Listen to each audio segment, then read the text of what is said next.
గుండె చప్పుడు ప్రజల మనసుల ప్రతిరూపం అన్యాయం ఎక్కడ జరిగినా ప్రశ్నించే ప్రజాస్వరం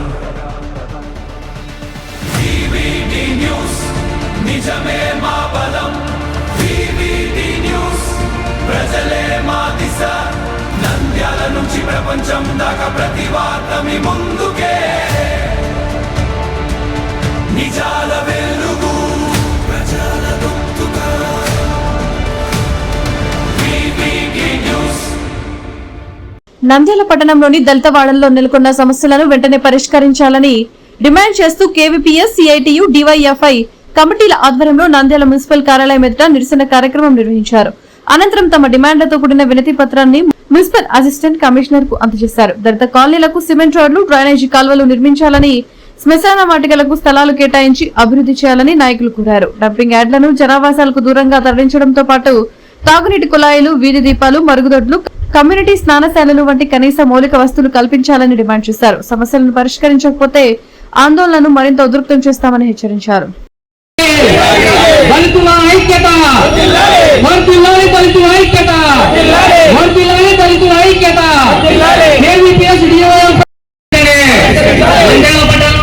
సమస్యలను వెంటనే శ్మశాన స్థలం లేని దళితులకు శ్మశాన స్థలాన్ని, శ్మశాన స్థలం లేని దళితులకు శ్మశాన స్థలాన్ని కేవీపీఎస్, సిఐటియు, డివైఎఫ్ఐ ఐక్యత, కేవీపీఎస్, సిఐటియు, డివైఎఫ్ఐ ఐక్యత. కేంద్రంలో మున్సిపాలిటీ ఆఫీసు ఆవరణములో ఈ రీతిగా దళితుల యొక్క సమస్యల పైన మరి ప్రజా సంఘాలుగా ఆయా కమ్యూనిటీ మరి సంస్థలుగా మేమందరం కూడా కలిసి మా విన్నపాలను, మేము ఎదుర్కొంటున్న సమస్యలను మరి పై అధికారుల దృష్టికి తెలియచేయడానికి రావడం జరిగింది. మరి దళిత, క్రైస్తవులు, మైనార్టీలు ఇంతవరకు సరి అయిన శ్మశాన వాటిక లేదు. నంద్యాల జిల్లా అయింది, అయినప్పటికీ కూడాను ఒక వ్యక్తి చనిపోతే గౌరవప్రదంగా భూస్థాపన చేసుకోవడానికి, తీసుకొని వెళ్ళడానికి సరైనటువంటి రోడ్డు లేదు, ఎలక్ట్రిసిటీ లేదు, రోడ్డు కనెక్టివిటీ లేదు, వాటర్ ఫెసిలిటీ లేదు, ఇవేమీ లేదు. కానీ మనమేమో సింగపూర్తో పోటీ పడబోతున్నాము, భారతదేశంలో మరి మనది అగ్రగామి రాష్ట్రంగా వెళ్ళిపోతున్నాము, స్వర్ణాంధ్రప్రదేశ్గా ముందు కొనసాగుతున్నాం అంటున్నాం. కానీ ఈ రోజు వరకు కూడా దళితులు వారి యొక్క గోడు చెప్పుకోవడానికి ఇలాగ వచ్చి మరి ధర్నాలు లేకపోతే ఈ విధంగా చేయవలసిన పరిస్థితి వచ్చిందంటే మరి ప్రభుత్వ యంత్రాంగం కానీ ప్రజలు కానీ ఏ విధంగా మరి ఈ యొక్క కార్యక్రమాలు జరుగుతూ ఉన్నాయో గమనించవలసిందిగా కోరుతూ ఉన్నాం.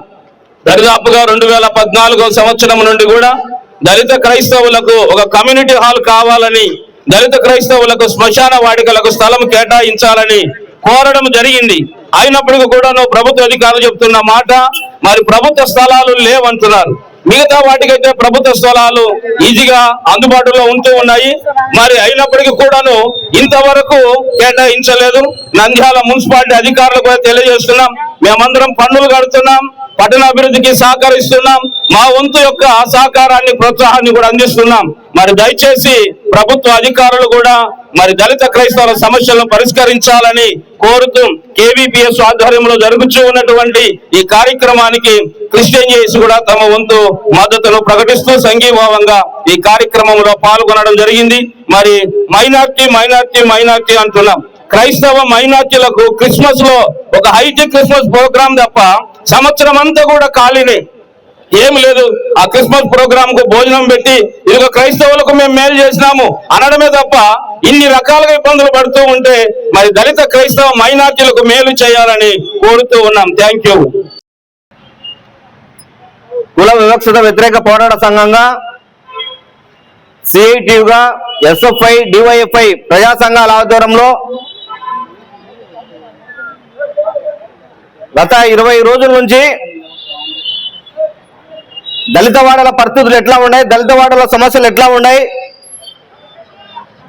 ఈ ప్రభుత్వం, కూటమి ప్రభుత్వం వచ్చిన తర్వాత సామాజికంగా అందరికీ న్యాయం చేస్తున్నామని చెప్పినారు. కానీ ప్రధానంగా దళితవాడలలో సామాజిక న్యాయం జరుగుతూ ఉందా లేదా అనే కోణంలో మేము సర్వే చేయడం జరిగింది. ఈ సర్వేలలో దళిత వాడలలో అనేక సమస్యలు బయటకు వచ్చినాయి.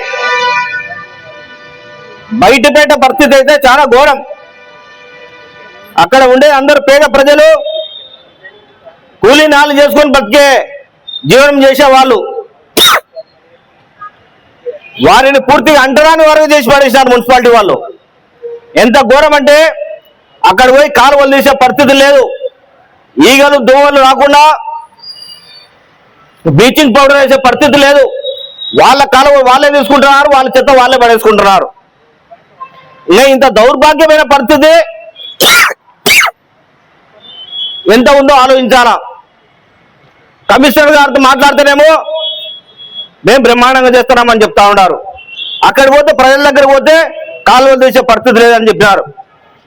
సామూహిక మరుగుదొడ్లు శీల మానాలను కాపాడలేని పరిస్థితి ఈరోజు మన మున్సిపాలిటీకి దాపురించింది. చూడడానికేమో 100 కోట్ల బడ్జెట్. ఆ 100 కోట్ల బడ్జెట్ మన యాడికి పోతుందో చెప్పాలా వీళ్ళు. ఏ దళిత వాడలు కేటాయిస్తున్నారో, ఎంత కేటాయిస్తున్నారో మన మున్సిపల్ కమిషనర్ గారు చెప్పాలా. బడ్జెట్ మాత్రం 100 కోట్లు దాటించారు. కాలువలు తీసే పరిస్థితి లేదు. తాగునీరు సమస్య, దళిత వాడలకు రోజువారీ తాగునీరు సమస్య లేదు. రోజువారీ కాకుండా డే బై డే టీవీ నగర్కు సంబంధించి డంప్ యార్డు పూర్తి అయితే ఆ వాసనకు నిజంగా మున్సిపల్ కమిషనర్ కానీ అధికారులు కానీ అధికార పార్టీ యంత్రాంగాన్ని ఒక్క 20 నిమిషాలు ఉంటే తెలుస్తుంది. సంవత్సరాల నుంచి ఆ వాసనకు ఎట్లా గడుపుతారో అనేక రోగాల పడిన పీవీ నగర్ ప్రజలు పడతా ఉన్నారు. అక్కడికైతే ఇంకా కాలువలు తీయడానికి మున్సిపాలిటీ వారు కూడా పోరు. తాగునీరు సమస్య విపరీతంగా ఉంది. సామూహిక మరుగుదొడ్లు అయితే అక్కడ కట్టించి 4 సంవత్సరాలు అయింది. ఆ మరుగుదొడ్లను ఓపెన్ చేయడానికి కూడా లేదు.